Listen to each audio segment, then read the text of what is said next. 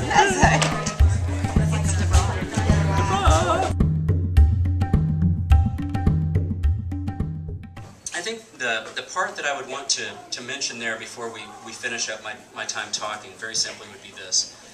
At the end of Book 5, which is the book called The Order of the Phoenix. The Order of the Phoenix, as most of you know, is an order of people who grow up around Dumbledore. Initially, they're the people that Dumbledore puts together to fight Voldemort during what's called the First Wizarding War, if you're getting a heavy geek on. And then when Voldemort returns, the Order of the Phoenix forms again, and they've got sort of a junior cadet version, Dumbledore's army. At the end of the 5th novel, Harry has been receiving these visions that his godfather is in danger. And he is going to go to the Ministry of Magic by himself, and he is going to fight, which sounds very American.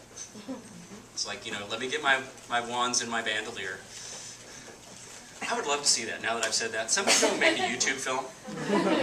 Do that and show it for us.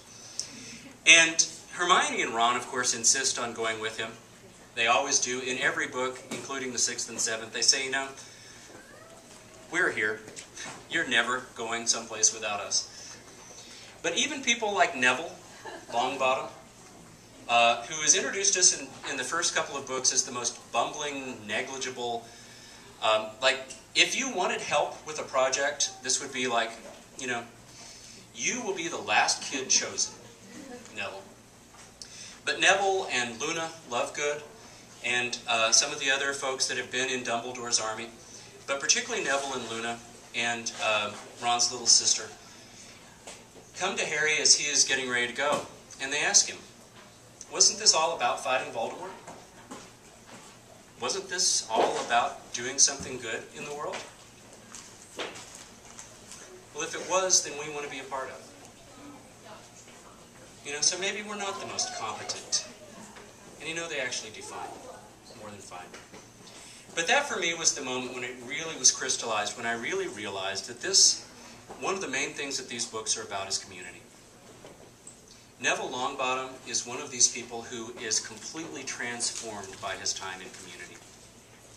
He goes from being this bumbling kid who we see most of the time with his rear end in the air as he's crawling around looking under things for his toad. It's not a flattering introduction. It's not meant to be. And then by the time we get to the 7th novel, which I said I wasn't going to talk about, now I am, we see that Neville has taken up the role of leader of the resistance in Hogwarts School of Witchcraft and Wizardry. Awesome. And he says that he's doing the things that he's doing, including getting into trouble for talking back to his teachers. Because he says, I always noticed that it gave people heart when you did it. Here's where I think I want to finish, with this idea of community, which I love so much. Community in these novels forms heroes.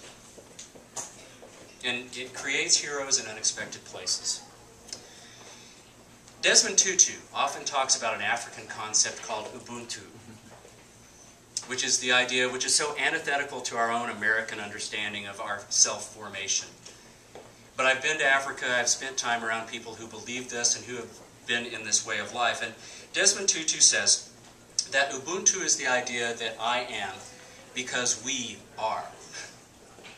We are formed as individuals because we are around people who encourage us, who support us, who challenge us, who love us, who hold us up, who push us forward.